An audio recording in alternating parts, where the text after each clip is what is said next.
Galmecha biqilaa asumatti dhalattan warma guutooti. Mee waa'ee mana Tulluu Daadhii kanan isin gaafadha. Manni kun egaa mana hoo jedhamu jedhanii manuma ta'ee fi miti kanan isin gaafadhu. Manni jedhee dhaabbatu suma jira garuu mana waa baay'ee qabaachuu danda'a jedhamee yaadamu waan ta'eef isin gaafadha. Waggaa dheeraadha. Bara meeqa hin taa'e manni kun eega ijaarame? Waggaa meeqa hin taasisan hin ijaarame isinirree hin dhaqqabne taasisa. Waggaa Tulluu Daadhii keessa jiru masqala waggaa buunan xiqqaadha. Farda fe'annee ooffachiisnee kaawwan achaa malkaa buunee tulluutti ol deebinee tulluuttis dhaqnee irreeffannee achii gad deebinee nyaannee dhugnee gara garmaamaa keenyaa gara garmaamaa keenyaa deemnaa taphannee maaragaan nu ooffachiisnee. Garmaamni hafe ammaaf bara kam hafee beektu? ture eekuma ayyaanatti asii hafe. Sanuma asii hafe. Haa ta'u mee amma laal tulluu taajjab sana irratti kormi waggaadhaan inuma godhama natti fakkaate. Inuma godhama. Asitti egaa abdaarii yookiin sirni seera abdaarii tafe ta'a. Kan asitti silaa malkaa kinoo godhaatuma jirtu. Godhaatuma jirra amma tittuu godhaatuma jirra tulluunis kormis hin qalama. Hin qalama. Ammas asii gallee akka boruu kan ammoo qalla tulluuttis hin qalla. Tulluuttis hin qalla achitti waa kan qalanna akkasumatti rooba nu rooba horiin keenya nu gabbatee margi nu margee dasitaadhaan karaa mana hoolaa cabbiitis hin gootu.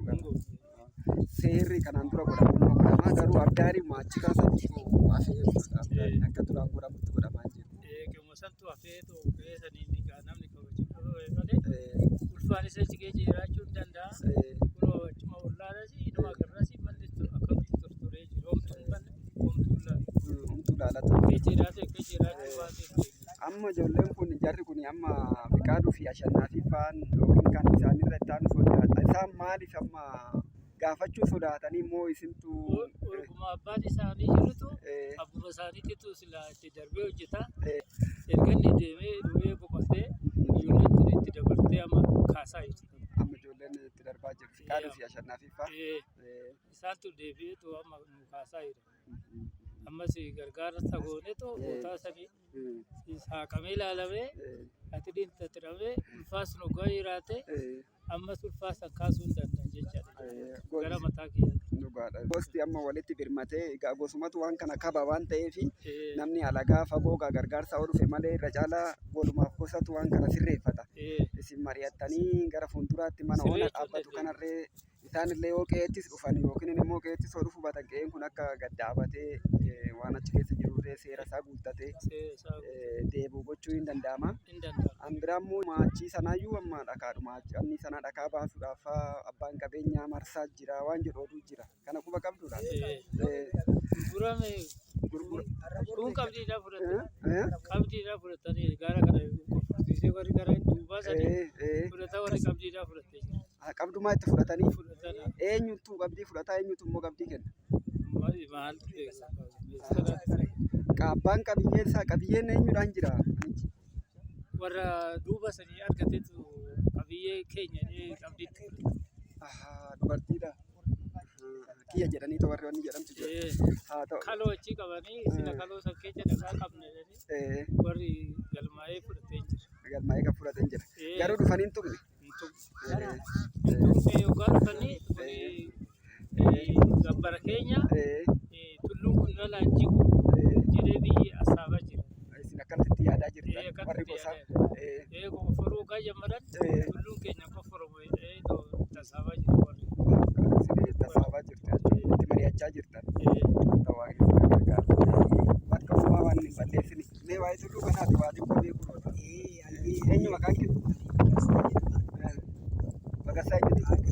Magarsaa gadhalata dhumaasiiti guutuudha. Tole. Ani akka dhagayetti uummanni maatii kootii fi warra kiyyarra warri dhufaamunaa kuni warra hangafaati. Hangafaa tulluunillee malkaanillee biyyillee asii amma taajjabbaa'utti asii finfinnee ga'ee asii adaamaadhaan bakka feeguutti aanaa isaaniitiin beekama. Asii gara Akaakitiinis maaliif maquma isaaniitiin yaamama. Ani mana kana erga dhaladhee argee akkanumatti an arge. ani warra kiyya gahee malkaa kana wajjin dhufu gaafa isaan malkaa kana dhufan dubartoonni akkuma abbootiin keenya kaasan caaccuu callee kafana aadaa Oromoo uffatanii asirra godhatanii hoo malkaa bu'an argaafuma sarroo ani warra kiyya wajjin arge raajiidhaan nan kofal kun immoo aadaa Oromoo akka ibsu qulqulluudhaan akka ta'u nutti fee jira jecha kanaaf amma namoonni ammaa kunis garagalii ammaa kun gargar ta'ee wal dhibaa ture malee amantaa Oromootiin odoo ta'ee gaafa ati kadhatte akkuma itti bobba'u ta'a. Nullee gaafa barreen gaddaatti soggaa hoggaadhaan asitti gallu gaafa biraan roobu gaafuma namni gaafa as geeru raajii barreen gaddaa odoo nyaatu odoo dhuguu biyyi keenyi kun lagni kun bara achaa nullee akkasuma kun immoo aadaa Oromoo aanaa warra tufaamunaa jechuun qulqulluu akka ta'u beekamuudha jechuudha. Lafichi kun immoo gaafa boru immoo gaafa guyyaa sanbataa immoo korma arrawa qaraaruu ta'e taajabsa irratti qabu. Achi dhaqanii gaafa kadhatanii mana nama shintii fudhatee galu sani maree jechaa taphachaa galan gaafa sanis nu waru.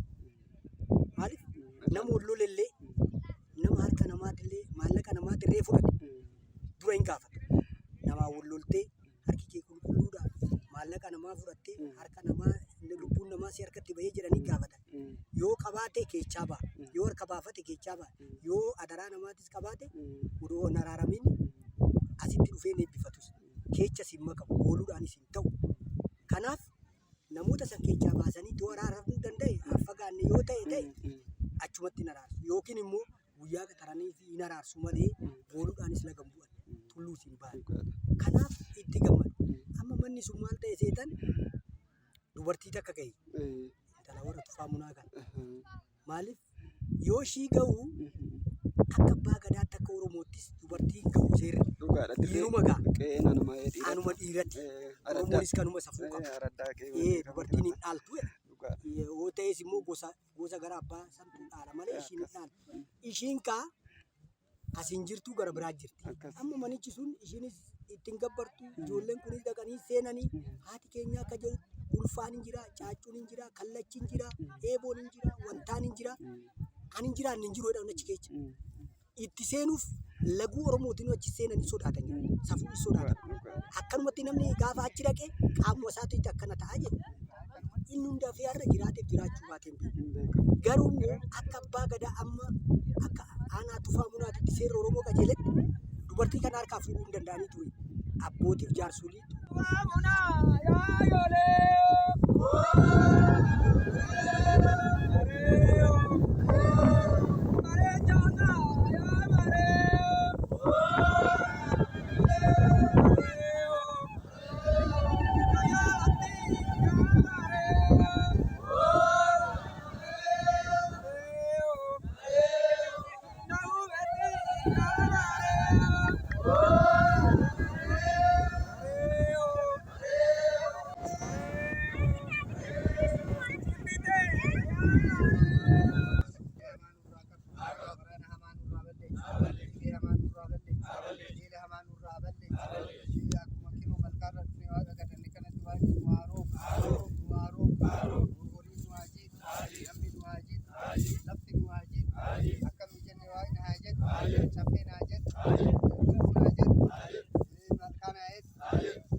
Kun abdaarii eenyu jedhama?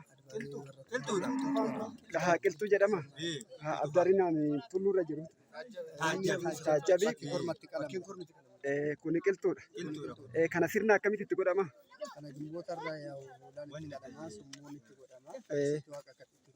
Ashii immoo daddarbaa midhaanii bara hoggaa midhaan asheetu birraa gootar abbaan abdaarii warruma daadhii warruma dirree kanaati jechuudha warruma tulluu daadhii warruma tufaa munaa jechuudha.